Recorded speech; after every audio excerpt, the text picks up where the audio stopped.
Hey, Jill, I'm so glad you're on the Sarah Hall show. And actually, we have to share a story. You are my first client and friend that I am interviewing on the show because you gave me this suggestion and you were like, you need to be doing more videos of your clients. And I'm like, well, how about this? Let's take action on this. And you be the first episode of the Sarah Hall show guest interviews. So I'm excited that you're here, and I want you to just give a quick introduction to you and your story so everybody can get to know you better too.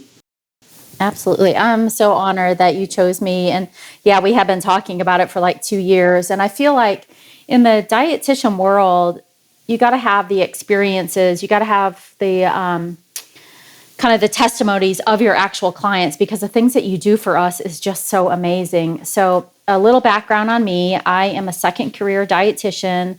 I'm known on Instagram and Facebook as the pilot nutritionist. I'm the only one in my space working with airline pilots, so commercial, passenger, and cargo airline pilots. I'm married to an airline pilot who's now retired, 37-year career. And the thing that you did for me is you taught me how to find clients. Airline pilots are very distrusting. And so you taught me the confidence to be able to go out on social media and to make friends with them.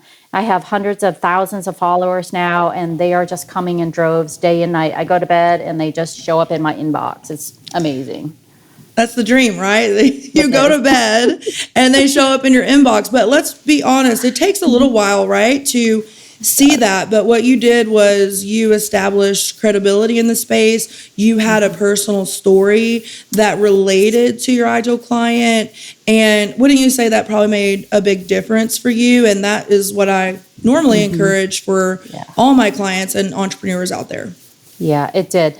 That's exactly what you taught me was, I used my personal story, my husband coming home in 2020 with a retina detachment and me wondering, like, if I have this sick person on my couch right now, there's got to be thousands of others. But I didn't know the language to be able to basically nurture the relationships with them. And that's what you taught me behind the scenes. And now I talk to strangers every day, and every day they trust me because I now know exactly how to talk to them and what to do.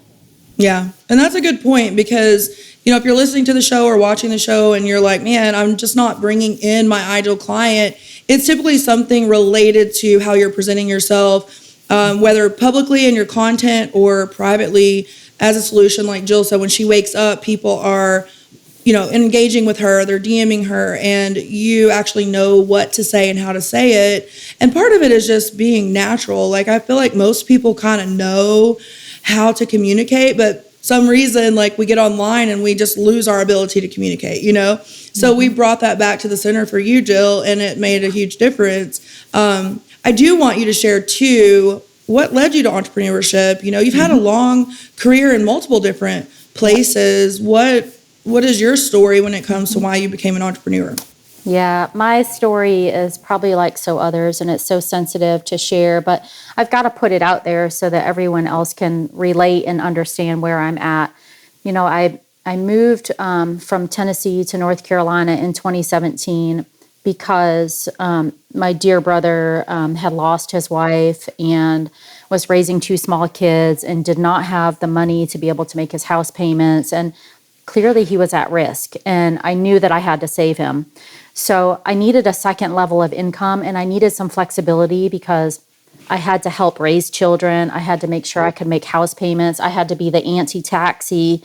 I needed that flexibility. I couldn't be a clinical dietitian working an 8 to 5 or, 12-hour shift at a hospital. I had to basically be on call all the time to be able to help my family. And that's exactly why I became a dietitian, was because I needed to be able to run my life and not have a job run my life and be able to just be able to jump whenever someone called me. Yeah. Well, that's exactly why I became an entrepreneur too. It's like, you never know till you get there in life. I call it fixing the roof before it leaks. And I probably said that to you before. Like, we have to be able to fix our roof before it leaks. And if we have that, side hustle that turns into the main gig one day, that helps us fix the roof before it leaks, so to speak. But one thing that when you told me, I'm hiring you, I need your help, I just want everybody to know that's watching and listening that I take that very serious. And when you said, I have this person to take care of, and I have my brother, and I have this, and I have that, I internalized that, and I said, we're going to freaking do it, and we're going to make sure that not only are you and your husband taken care of with your entrepreneurship career and the money that comes from it, but also all these other people that you feel responsible for, and that was a big deal for me. Yeah. Now, let's talk about the whole pilot thing, because you are the very first and really only, pilot nutritionist. You are the pilot nutritionist. And I am. And I want to talk can't about. even believe it. Yeah. Now, there may be other people that are trying to do similar things or whatever, but you are definitely the leader in the space, and you are the original. I call you the OG of the pilot niche, and you really are the one that is most well known and doing big things with pilots. So let's talk about what you do for these pilots, because I think some people could be really confused, like, well, what would a pilot need? Oh my God, I learned so much from you about what a pilot would need, Yeah. You got to listen to everything that the potential client says. So one, of course, I already had my own pilot, but for like the first 15 years, let's take that back. Maybe about the first 12 years, I really wasn't watching his lifestyle. In 2020, when the pandemic hit, that was a perfect opportunity, because think about it. We weren't traveling.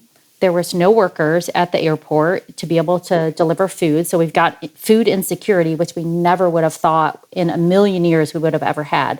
So, and then the stress, the stress of traveling, staying in a hotel, not being able to get food, the passengers, wearing the mask. There's like so many levels.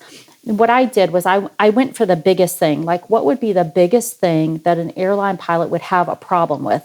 Well, most people don't know, but pilots are regulated by the federal government. So they have to go through a rigorous health exam either 1 time or 2 times per year. What they do is they do EKG, so heart monitoring, they do blood pressure, and then they do a little P test, which everyone thinks, oh, they're looking for drugs, but they're actually looking for blood sugar, because if you're living on fast food every day and night and you're sitting in a seat and being sedentary, there's a good chance that you might end up developing a diabetes diagnosis. So they're looking for sugar in the urine.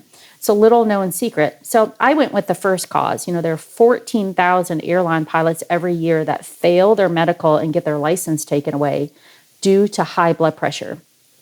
It's not really food related. My little secret is it's fluid related, because think about it. If they're in that seat for 8 hours a day, they're not able to use the restroom. So they're not drinking fluid, hence their blood sugar is their blood pressure is going up. So number one, I work with airline pilots to get medical clearance back due to blood pressure. But what I've also been doing most recently is tackling the food insecurity. I've always got like one ear open to like what's going to be the next problem. You always got to be like envisioning. And that's something that you taught me, is like always be listening to what your client says, be taking notes. And I heard time and time again, food. So I've started doing meal plans for pilots. And, if you look at my Instagram account, you're going to see testimony after testimony of how good they feel now that they also have the food aspect. Yeah. It's just listening and evolving over time. I think that's the biggest thing for any of you guys that are listening or watching. If you are a coach or service provider, you can't start and be in the same place in 6 months or 12 months. And that's one thing Jill and I have really came together with, is like, how do we evolve this thing over time? She brings the data with what people are saying, and I come in and say, okay, here's how we need to evolve and move forward. And speaking of that, Jill, would you say there's any like breakthroughs that you've had while we've evolved your offer or your social media? What would you say has been something big for you? Yeah, the biggest thing was just getting standard processes in place. I was constantly working day and night, like with every single client, doing the same thing over and over and over again. And, from day one, you heard that and you saw my struggle and you put in place a roadmap. And if I remember, like I might have been one of the first roadmaps too, to where you sent me a Google document and you said, step 1, do this, step 2, do this, step 3, do this. And I have that process in place now. So I know, like when a new client comes in, I look at this aspect, then I look at this aspect, then I look at this. And, the vision that it's turned into is that now I'm talking to another dietitian about joining my practice, and I've got everything set up and ready to go.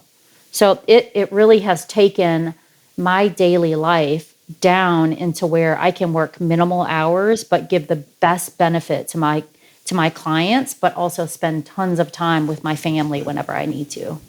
Yeah, because I think that's the ultimate goal, right? And if we have these systems, and I call them SOPs, standards of practice, and if you know every day, okay, boom, boom, boom, you can get this done in 15 minutes versus fiddling around for 2 hours, and then you look up and you're like, oh my God, I have no more time to work on my business. That's what I find a lot of newer entrepreneurs struggle with, is just, what do I need to do when I have very limited time, And the roadmap that you're talking about, Jill, you were the first client. You gave me the idea, and it goes back to the lesson of listening to your clients and what they need over time. And that's the evolution that people don't understand as an entrepreneur. The Sarah that was starting out back in 2015 is definitely not the Sarah here in 2022. And I change things all the time in my social media, in my offer. I listen to my clients. I bring in what they want. You do the same thing. You've been able to learn that. So that is a big lesson to learn as an entrepreneur, is that you have got to evolve your offer. You've got to evolve your social media. You've got to evolve your brand. You've got to listen to your clients. They're going to tell you exactly what they need, So I love that. Would you say that that's the biggest lesson you've learned, or would you say there's other lessons you've learned as an entrepreneur? There's so many lessons that I've learned. So many. It's about constant learning, right? Yeah. I think my biggest thing is, for anyone listening, is the fear of pricing. When I started out, I was barely charging anything. I'm an open book, so I'll tell you, I think I was charging like $125. I was seeing everyone every single week, 4 weeks out of the month. I was spending so much time with them. But what you taught me that about every 6 person, if I change my price. Now, and I could have never predicted this, the way that the airlines have come is that pilots are getting paid more than ever before. So I throw my price out now, and I still can't believe it's my price. And they don't even flinch about it because they know it's an investment. And that's the other thing, is the language. The language that you teach me, it's an investment. It's not a price. And when I tell them that, when I speak to them in that language of, you are investing in your health, you are investing in your long career, they get it. My sales, I think out of all of my discovery calls that come, I sell every single one of them because they know you've taught me that it's an investment, and I bring it home with them pretty easily. Yeah. And when a client sees that, they see the value over the price. And it is all in the language. It is all in, understanding what your client needs and showing them how you're going to give it to them. And you've just mastered it, and I will never forget when you showed me your calendar. I think within the first 2 weeks. But I'm just going to call myself out, okay? Because 5 years ago, my calendar looked like that. It was it was completely blocked off. Like, there was so much stuff on it. I was like, Jill, how are you sleeping? What are you doing? And it was just like all over the place. But I had been through that evolution for myself. And I knew that with the changes in not only just the pricing, but the deliverables and how you were delivering, because that's the other thing about your offer as a coach. You can't have the same offer that you start with 6 months later, 2 years later, because you're going to be overworked, but you can constantly evolve that offer and the deliverables. So those were the 2 things that we really did with you, Jill, is like, look at the time. What are we doing within this time? Let's shave back here. Let's put this in. Let's do this system. Now, Jill is you may mention it here in a little bit. You've even been able to start a second business because you have all this extra time, I know. And so it's like, guys, you don't have to be working 24/7. You need to be working smart, Do you want to talk about your second business? Yeah, it's so fun. And, it's like, okay, we're in a judgment-free zone right now. So, thinking about my beloved brother also, I wanted to also, because now we got teenagers that are getting ready to graduate from high school. So we're in that mode of like making sure we have a really secure family and keeping the memories alive and the bonding experiences as they get ready to go off to college. So 2 years ago, my brother said, I would really love to have an ice cream boat on the lake. And I thought, oh my gosh, he has lost his mind. But you know what? I had the money, I had the boat, and I had the expertise in business to do it. And we did it this summer, and we are absolutely killing it.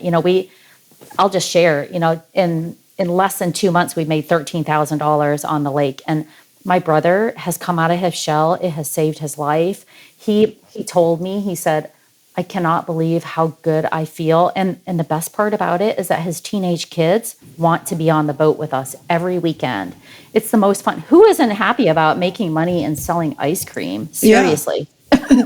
Well, and what's cool is what you said was, it's your second business, but some things you learned from your first business, time management, just different business tactics, social media stuff, customer service. Wow. Customer service. Yes. It doesn't matter what type of business you have. You better get some customer service about you, because the client or customer experience is the lifeblood of your business. Everyone thinks it's marketing and sales and coaching and all this. It is definitely the client experience and or the customer experience, because in all businesses, we have competitors. I mean, there's more competitors out there than ever in the coaching space now.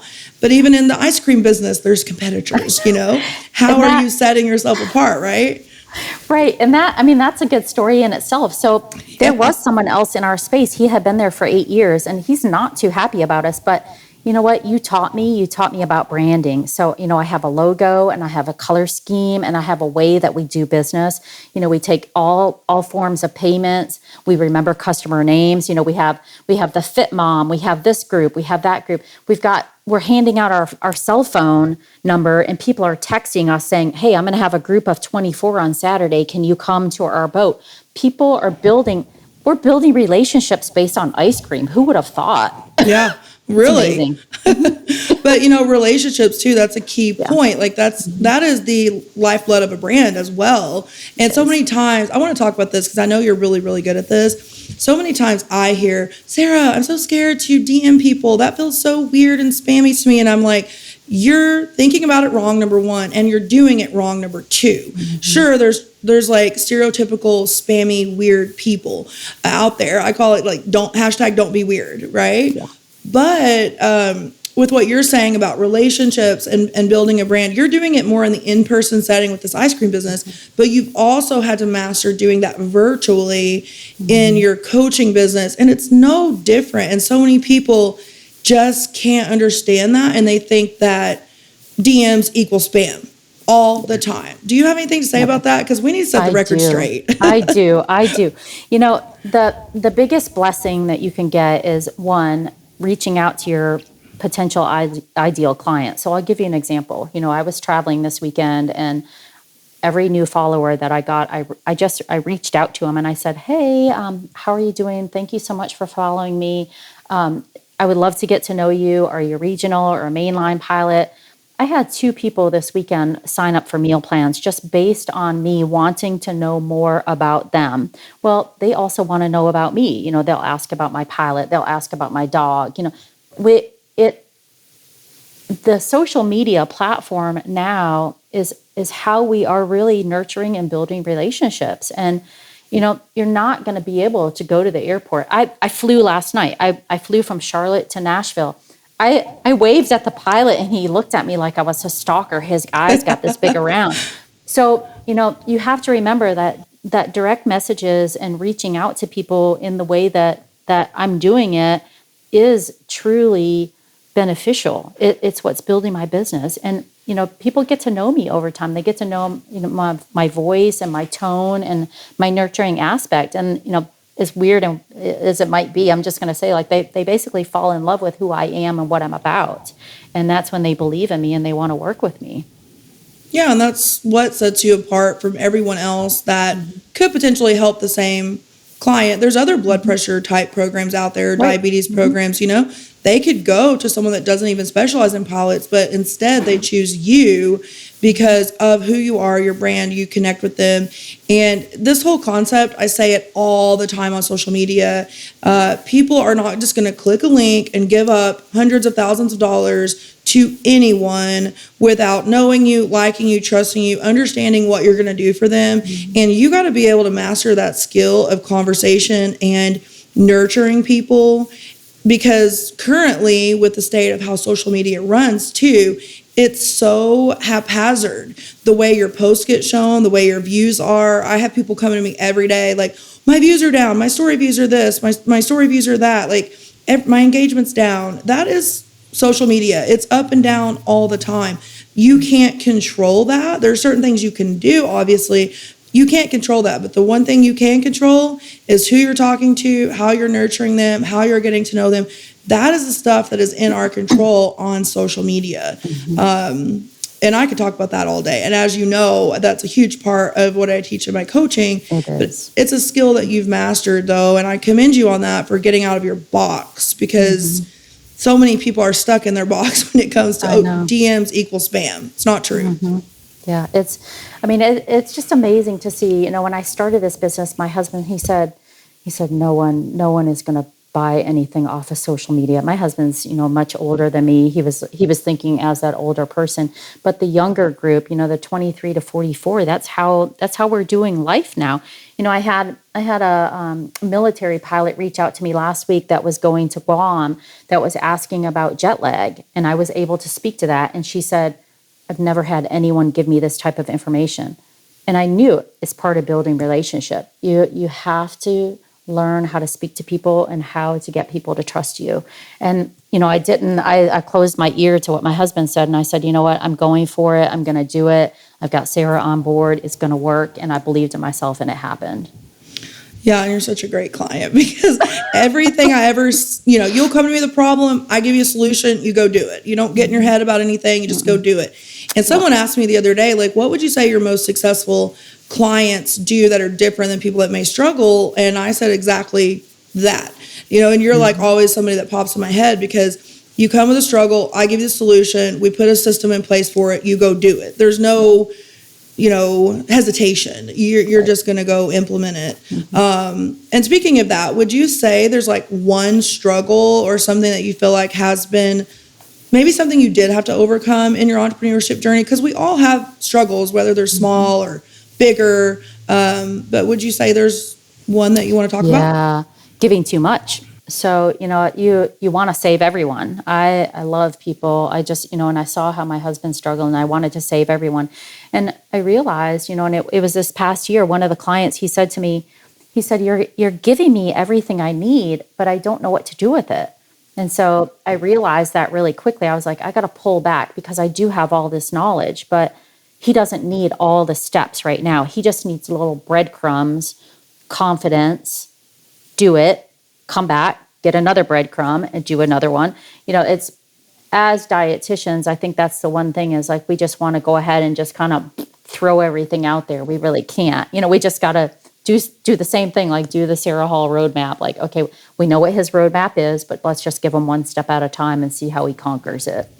Yeah, definitely overwhelm in the coaching space is a big deal. And I think, most registered dietitians, have master's degree or highly educated, right? And we have a limited time in the clinic setting, so then it's impressed upon us, get through everything you can, get done. You don't know if you'll see the client again, like just word vomit all over them, give them a bunch of papers, and then they discharge and go home, especially an inpatient, right? And I think sometimes that the difference between clinical and coaching is so hard to understand. I do have some older shows about that, podcasts and shows about that, going from clinical to coaching, because it's a whole different beast. It's actually more simple, in my opinion. But what Jill is saying, guys, is you cannot just vomit 10 action steps on a client, because you know what's going to happen? They're going to get overwhelmed. They're going to retract back. They're going to do nothing. And then they're going to be emailing you and saying, hey, this isn't for me. I'm overwhelmed. I can't do this. You're going to have people quitting left and right. You got to figure out how to do that breadcrumb system with coaching. That's such a good term. Yep. It's exactly what keep it simple. Keep it simple. And, I get a lot of dietitians that still come to me and ask me like, hey, can you mentor me, or, RDs to be. And I think that's the biggest thing that I tell them too is like, just give them a little bit at a time. You Yeah. don't have to give them everything today. Yeah. Big deal. Yeah. Awesome. So we have a couple more things I want to review, and then I know you've got lots to do in Nashville probably. So Yeah. if someone were listening to this that were either a brand new entrepreneur or someone that felt a little stuck in their business, what would the Jill Mongene advice be? Like, what's the top thing you would tell them? Yeah. The top thing that I would tell them is exactly what I did, is like, look for a professional that has a proven strategy. You've helped hundreds of thousands of people. You might believe that you can do it on your own, but honestly, how much time do we have? We have time with our family, we have time with our business, we have, time to sleep and eat and exercise. You can't do it all. You can't do it all on your own. And I think the one regret that I have most of all is I think back to like, I became a dietitian in 2018, but it took me 2 years to really ask for help. Don't be afraid to ask for help. Yeah, we have a degree. We know we have been taught what to do, but we really haven't been taught what to do because dietitians still are working in the clinical space. So don't be too proud to ask for help. Yeah. I always say there's two things that you can spend, and that's time or money. And your clients are hiring you so they can figure it out faster, get results quicker, fix their problem in a short time span, right? Like, and that's why my clients hire me. That's why you hired me. You wanted to fix the problem faster in a short time span, and you wanted to have results ASAP versus spending a lot of time spinning your wheels, trying to figure it out on your own. And so that's what happens so many times is people choose to spend the time. And I look at like the fast track to success in my program, people making 10K months sometimes in 75 days. It's like, I never did that personally, but I didn't have a me back then coaching me either. My first coach was amazing. I did drag my feet on hiring a coach too. I'll call myself out again. I did the same thing you're saying, Jill. I don't know that I waited 2 years, but I did wait some time. I hired her around 2017. She was a Facebook coach, and she changed my whole life. And my biggest regret was like, I should have started a business sooner, and I should have found somebody that knew what the heck they were doing faster, because I wasted a lot of time spinning my wheels, Yep. Exactly. And and in turn, that's what you guys need to use in your coaching. That's what you use in your coaching is like, do you want to spin your wheels, keep trying to figure this out on your own, let your blood pressure continue to go high, and fail that next FAA. Yeah. FAA. I got my too many F's in there. Do you want to fail that test, or do you want to be confident going into that thing? Do you want to know how to meal plan around your busy schedule? Like, that's why they hire you. So this also plays into your coaching business as well as anyone listening. Okay, lastly, we're going to wrap up, but I want to know, Jill, what can we celebrate for you today? What do you want to share about maybe what's next for you? What's exciting, coming up for you in life or business? Yeah. What's exciting for me, I have so much more free time. I'm sitting here with my pilot in my second home in Tennessee. I get to spend time with my family now. I still have money coming into my bank account. In the future, looking in the future, I have always wanted to have a partner in this. So, I'm starting to get some valid partners that I might be able to bring into my business. And I'm just so excited to see, my dream, and we've talked about this before, my dream is to own the entire space. And so far, in almost 3 years, I have been able to maintain that. I have a few competitors, but I don't know what they're doing. I never see them, and I'm not even focused on them. So just focusing on me and what the future is and how big I can build this. It's been such a wonderful dream and ride so far, and I'm so happy that I've had you here with me to figure it out. I have loved working with you, and we literally, guys, I tell people in my DMs all the time, like, I tell clients I love them. They tell me they love me back. Like, Jill and I literally are making plans for her to come to Arkansas. She's going to hang out with me for a week or a weekend or something. And I really do love and respect you. And I get that way with all my clients. You open up to me, I'm going to open up to you. This is not just a business transaction. I really care about your results. And I know you care about your client results as well. So I'm so glad you're the first person on the Sarah Hall Show for an interview. And I really, really, really appreciate you being here. No, thank you so much for your time and everything that you pour into me. I know it's amazing. I'm absolutely living the dream that, my airline pilot said it was never going to happen. Well, you proved him wrong. And that goes to show that, guys, you can have, even when people don't mean to be negative, sometimes they just don't understand entrepreneurship. They don't understand supporting you, whether they believe in it or not. They just don't get it. So you got to have that circle of people too that do support you. And that's a great point, Jill. But we're going to wrap up. I really appreciate you being on the show today and look forward to chatting soon. Yes, thank you so much.